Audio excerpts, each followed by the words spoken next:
بسم الله الرحمن الرحیم. د هرات ملي ټلویزیون معزز لیدونکو په سلامونه مو هرکلی کوم. نن درېنۍ سهشنبه د 1444 هجري سپوږمیز کال د ذوالقعدې د میاشتې 3 نیټه ده چې د 1402 د غبرګولۍ د میاشتې د 2 نیټې سره سمون خوري. ستاسو پام د دې مهال خبري ټولګي ته راګرځوم. په سر کې د څو خبرونو سرټکي. د بیپولي ډاکټرانو مؤسسې د مسؤلانو سره د هرات والي لیدنه. په دې ناسته کې د ماشومانو د روغتون د جوړېدو په اړه خبرې وسوې.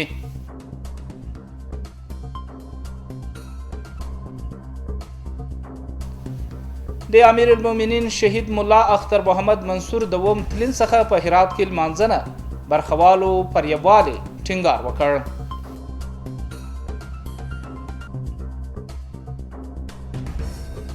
او د قضا په برخه کې په هرات کې نوي ټاکنې د کسان د ولایت مقام وړاندیز او د اسلامي امارت مشرتابه د حکم پر بنسټ ټاکل شوي دي.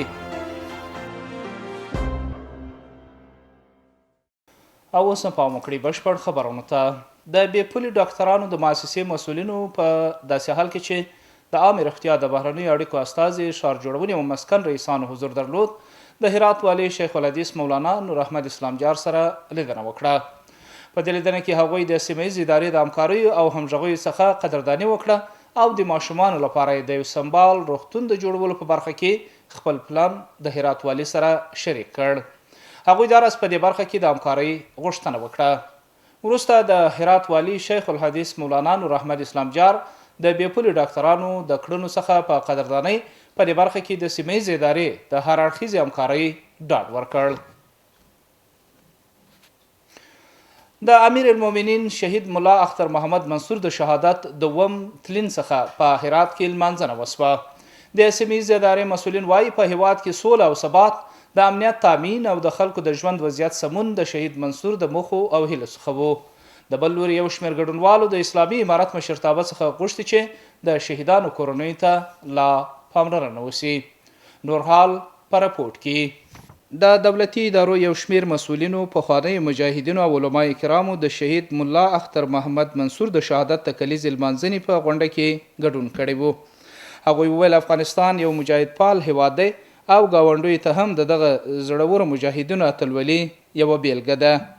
شهید منصور صاحب یعنی از جمله کسایی بود که به دیالوگ و گفتمان سیاسی باور کامل داشت و دفتر قطر که سبب شد بالاخره بساط جنگ از افغانستان برچیده شود، نمو ابتکار شهید منصور صاحب بود و به یک که افغان ها در کنار هم دیگر زندگی بکنه و زندگی مسالمت آمیز داشته باشه، وضعیت اقتصادی افغانستان خوب شود و افغانستان به صلح و ثبات برسه.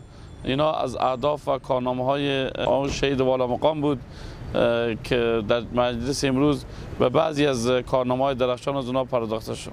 شوروی میخواست به دنیا حکومت بکنه، اما الله سبحانه و تعالی به توسط فرزندان این سرزمین اونها را سربنیست کرد و الله سبحانه و تعالی نمرود وقت را که فریاد بزرگی و برتری در دنیا داشت اون را به توسط همین مردم سربنیست کرده است. هغوی ټینګار کوي چې د اسلامي امارت په نظام کې صلاحیت او مقام مهم نه بلکې د خلکو غوښتنو ته رسیدګي د نظام د چارو په لومړیتوب کې دی. الحمدلله با مسئولین که ما سر و کار داریم همیشه توصیه به تقوا، اصلاح و مراعایت اهداف والای نظام اسلامی است و مادامی که ما همین مسیر تعقیب بکنیم انشاءالله شکست نداریم. که د مخکې حکومت دی کورنۍ یتیمانې که د افغانستان اسلامي امارت د شهداو کورنۍ دي د دوی ټولو دپاره هغه یتیمان راجستر سوي دي. د هغو دپاره نور پلانونه هم شته چې انشاءالله هغه به په اتې زمانه کې پر لارې ولیږي او موږ پوره د دوی حمایت کوو ځکه چې دغه نن ورځ چې موږ ته یو ښه بې مثاله امنیت لرو دا د دوی د قربانیو د برکت په وسیله موږ ته رارسېدلی. تر ټولو مهمه خبره زما په نظر باندې هغه دا وه چې لوړ رتبه اراکین د امارت چې دا اوس په مرکز کې د وزیرا په سطح باندې کار کوي هغه په ګونتنامو کې بندیان وه. دا د مرحوم تدبیر او سیاسي بصیرت و چې په بدل کې د یو عسكر امریکایي هغه یې خپل ملګري چې دی هغه را آزاد کړه.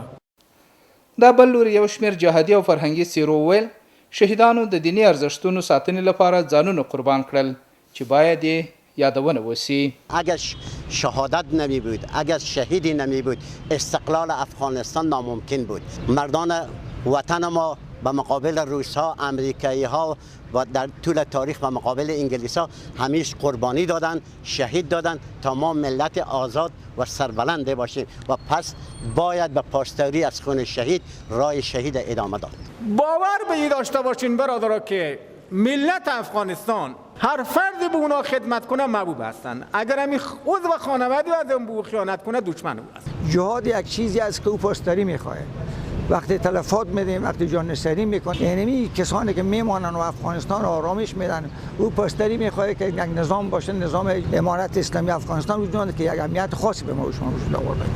همدارس مولوی عبدالواحد شفیق د غونډې ویناوالو چې د شهید منصور د نیکو خویونو او اتلولۍ د یادونو په اړه خبرې وکړي. د یادونې وړ ده چې شهید ملا اختر محمد منصور د اسلامي امارت یو مشر و چې 2 کاله مخکې د امریکا بې پیلوټ الوتکې د لوري په شهادت ورسید.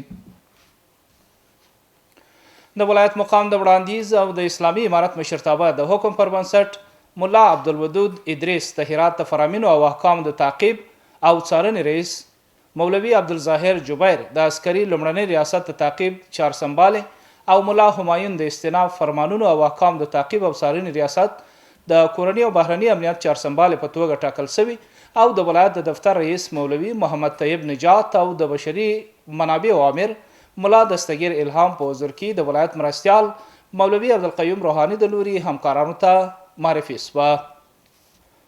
په دې مراسمو کې مولوی روحانی هغوی ته په چارو کې د بریالیتوب هیله وکړه او له هغوی نه وغوښتل چې په خپلو دندو کې رښتینولي په نظر کې ولري. وروسته یادو کسانو ژمنه وکړه چې د چارو د لا ښه پرمخ بیولو په لاره کې به د هیڅ ډول زیار څخه ډډه نه کوي. دوه تنه د نامشروع اړیکو درلودلو په تور د امنیتي ځواکونو د لوري نیول شوي دي. دا کسان چې یوې نارینه او بله ښځه ده د 9مې امنیتي حوزې په مربوطاتو کې نیول شوي. دا راز د دې کسانو نسبتي دوسیې بشپړې او عدلي او قضایي ارګانونو ته سپارل شوي دي. د فرسي ولسوالۍ د امنیت قمندانۍ موظفینو د لوري یوه اندازه بوټي چې د نشهیي توکو په کارولو کې کاریږي نیول شوي دي. د یاد ولسوالۍ پولیسو په وینا 2500 کیلوګرامه اومان چې د نشهیي توکو په جوړولو کې کارول کیږي د دغه ولسوالۍ په مربوطاتو کې نیول شوي دي. دغه توکي د کشفي عملیات په ترڅ کې کشف او سوځول شوي دي.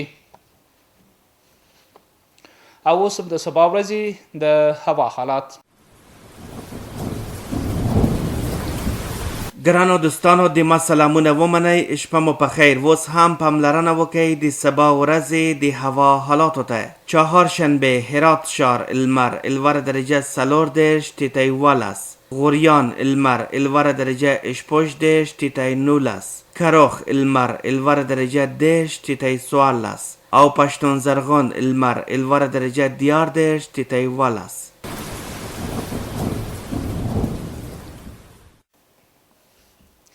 محترم لیدونکو دا و خبرونه او اوس هم په پای کې یو ځل بیا د څو خبرونو سرټکي. د بې پولي ډاکټرانو مؤسسې د مسؤلانو سره د هرات والي لیدنه په دې ناسته کې د ماشومانو د یو روغتون د جوړېدو په اړه خبرې وسوې.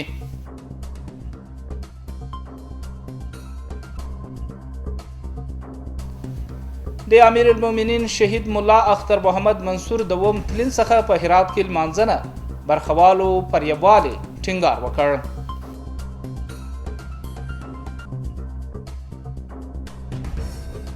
او د قضا په برخه کې په هرات کې نوي ټاکنې د کسان د ولایت مقام وړاندیز او د اسلامي امارت مشرتابه د حکم پر بنسټ ټاکل شوي دي.